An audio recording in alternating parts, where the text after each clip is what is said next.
What starts as a lesson ends in tragedy. A brutal swing to the head, repeated kicks, and the older man never wakes up.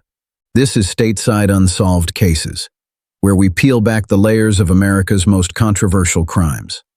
Tonight, the skateboard vigilante who claimed he was protecting others. But a jury saw murder. Quentyn Tyndale's actions left Jamie Weathers dead and sparked fierce debate. Hero or killer?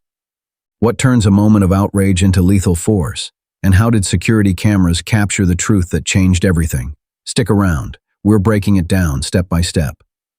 To understand how a routine evening escalated into murder, we start at a young adult shelter in downtown Spokane, Washington. It's August 7th, 2023, late summer, still warm. The shelter, aimed at people under 24, provides temporary safety for homeless or at-risk youth. Quentyn Tyndale, 18 at the time, is staying there while job hunting and navigating street life. He's with his girlfriend and a close friend, 19-year-old Justin Haylett, sometimes called Dwayne or Justin on the streets. Tyndale carries his custom skateboard, distinctive with Bigfoot wheels, exotic stickers, and a checkered pattern, everywhere. That night, two young women from the shelter report something alarming. An older man at a nearby bus stop on East Mission Avenue, close to Chief Gary Park, was masturbating in public view. They describe him as wobbling, slurring words, possibly intoxicated or high. The man is Jamie Weathers, 65, described as unsteady on his feet, mumbling and acting erratically. The women tell Tyndale and Haylett about the incident. Tyndale, already tired from shelter rules and park sleeping, reacts strongly. He sees it as a threat, especially near vulnerable teens, and decides to confront Weathers. Haylett backs him up. No immediate call to police. Instead, the group heads out on foot toward the bus stop and adjacent parking lot. Viewers, put yourself there. You're young, on the streets, hearing about someone exposing themselves near friends or kids. Do you report it and walk away? Confront to scare them off? Or does the anger take over? Tyndale chose confrontation, with a skateboard in hand. This decision, fueled by outrage, youth, and street instincts, ignites what happens next. The group, Tyndale, Haylett, Tyndale's girlfriend, and possibly others, leaves the shelter and heads toward the bus stop on East Mission Avenue, just blocks from Chief Gary Park. It's around 10 p.m., dark, quiet streets. Jamie Weathers is still in the area, reportedly returning after an earlier incident. Tyndale spots him near the bus stop, possibly in an adjacent parking lot. Adrenaline kicks in. Tyndale approaches first, shouting accusations. "Are you the one jerking off, acting like a pedophile?" Weathers, unsteady and slurring, responds erratically, mumbling, nodding, then shaking his head, smiling oddly. According to Tyndale's later account, Weathers mutters something threatening like, "I'm going to stab you," and lunges toward Tyndale's girlfriend standing nearby, reaching toward his pants as if for a weapon. Haylett hovers close, ready to back Tyndale up. No one dials 911 in the heat of the moment. The confrontation escalates from words to physical threat in seconds. Tyndale, skateboard in hand, feels cornered, protecting his circle on the streets where he's seen similar dangers before. Viewers, freeze frame this instant. An older man acting strangely, possibly intoxicated, allegedly making a move toward a young woman. You're 18, street savvy, angry. Do you de-escalate and leave? Yell for help? Or swing to stop what you see as immediate danger? Tyndale makes his choice, and it happens fast. The confrontation explodes. Tyndale, believing Weathers is reaching for a weapon or about to harm his girlfriend, swings the skateboard. Wheels first, he later claims, to lessen injury. The blow connects with Weathers' head. Weathers collapses instantly to the pavement in the parking lot, unconscious. Tyndale steps back, thinking it's over. He starts walking away toward the shelter, but Haylett rushes in. He delivers multiple kicks to Weathers while he's down. Stomach, ribs, head. Witnesses and later statements describe at least several impacts, including Haylett lightly stepping on Weathers' head to teach him a lesson. Tyndale looks back and yells for Haylett to stop, pulling him off. The two flee east toward the shelter area. Weathers lies motionless, bleeding from head trauma. No immediate aid is given. Bystanders or passersby eventually call 911. Reports of a man down, not breathing, in the parking lot near Mission Avenue. Police and paramedics arrive quickly. Weathers is rushed to the hospital in critical condition. Surveillance footage from the lot and nearby captures shadows of the assault. The distinctive skateboard swing, the kicks, the flight. Weathers clings to life for about a week but succumbs on August 15, 2023. Autopsy confirms homicide. Blunt force injuries to the head from the skateboard strike, compounded by repeated kicks causing fatal trauma. No weapon is found on Weathers. No knife, no gun, nothing to support a stabbing threat. In those frantic seconds, what began as outrage over an alleged indecent act turned lethal. Tyndale's single swing knocks Weathers out. Haylett's kicks seal the fate. Viewers, watching this unfold, does the initial allegation justify the response? Was it self-defense in a perceived threat, or excessive vigilante force once Weathers was down? This question tore through the investigation and still divides opinions. Share your take in the comments below. 2 days after the assault, August 9th and 10th, 2023, Quentyn Tyndale, now 18, sits in a Spokane Police Department interrogation room with Detective Presto. He's read his Miranda rights and waives them, agreeing to talk.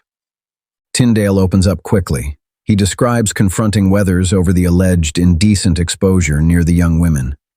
"I hit him once with the skateboard. On the head." He claims it was defensive.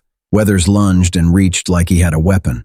He admits walking away after the initial strike but says Haylett jumped in and kicked Weathers repeatedly while down. Tyndale says he pulled Haylett off. "Stop, man."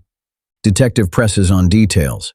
The skateboard's unique features, Bigfoot wheels, exotic stickers, checkered pattern, match surveillance footage perfectly. Tyndale confirms it's his board. He describes being buzzed from a beer but clear-headed, exhausted from street life. No mention of drugs on him. Revelations mount. Witnesses corroborate the pursuit and kicks. Surveillance shows the full sequence. No clear weapon threat from Weathers. No de-escalation attempt. Tyndale expresses some regret, but frames it as protecting his girlfriend and teaching a lesson. Haylett, interrogated separately, admits lightly stepping on Weathers' head to teach him a lesson. Both arrested initially for first-degree assault. Charges upgrade to second-degree murder after Weathers dies on August 15th. The interrogation footage is telling. Tyndale cooperates, details match evidence, but his justification clashes with the video. One swing downs Weathers, then kicks continue. No self-defense claim holds up fully once the victim is incapacitated. Viewers, hearing Tyndale's words firsthand. Does he sound like someone acting in genuine fear or justifying excessive force after the threat ended? The detective's questions expose the gap. Comment your thoughts below. The case moves swiftly through the Spokane County court system. Initial charges of first-degree assault upgrade to second-degree murder for both Tyndale and Haylett after Jamie Weathers succumbs to his injuries on August 15, 2023. The autopsy rules the death a homicide caused by blunt force trauma to the head from the skateboard strike, worsened by the repeated kicks. In February 2025, Quentyn Tyndale, now 20, pleads guilty to second-degree murder in a plea deal that avoids a full trial. The judge sentences him to 123 months in prison, roughly 10 years and 3 months, followed by 3 years of community custody upon release. Justin Haylett faces similar charges and sentencing. No prior criminal record of indecent exposure or similar acts is found for Weathers, leaving the initial allegation unproven beyond witness statements from the shelter. Tyndale's defense emphasized perceived threat and street survival instincts, but the court focused on the excessive nature once Weathers was down and defenseless. This tragedy leaves deep scars. A 65-year-old man's life ended over an alleged act, an 18-year-old's future derailed by a moment of rage, families grieving on both sides, and a community questioning youth homelessness, vigilante impulses, and when outrage crosses into crime. What if police had been called immediately? What if the group had walked away? Or if security cameras had deterred the confrontation entirely? Cases like this show how quickly a perceived threat can spiral when emotions override reason. Viewers, reflecting on the full arc. Was this an understandable reaction to protect vulnerable people, or unjustifiable murder once the danger passed? Drop your final thoughts in the comments. We read them all, and they shape how we cover these stories. Thanks for joining us on Stateside Unsolved Cases for this deep dive into the skateboard vigilante tragedy in Spokane. From an alleged indecent act outside a youth shelter to a fatal assault captured on surveillance, this story raises tough questions about protection, rage, and consequences that no one walks away from unchanged. If this case gripped you, whether you see it as understandable street justice or unjustifiable murder, hit that like button, subscribe, and turn on notifications so you never miss our next real American crime breakdown. Drop a comment below. In your view, was Tyndale acting in genuine defense, or did the force go too far once Weathers was down? We read every comment and loved the discussion. They help guide future episodes. One last note. Surveillance footage was crucial in this case. It identified the skateboard, captured the sequence, and helped build the evidence that led to the conviction. Having reliable cameras can make all the difference, whether deterring crime or providing clarity when things go wrong. I've put affiliate links to some top-rated CCTV and doorbell security cameras in the comments below. Brands like Ring, Arlo, Wise, and Blink with great night vision, motion alerts, and easy setup. Click those links to check current deals and keep your home or community safer. Thanks for supporting the channel if you do. Stay vigilant, stay curious, and we'll see you in the next one. Take care out there.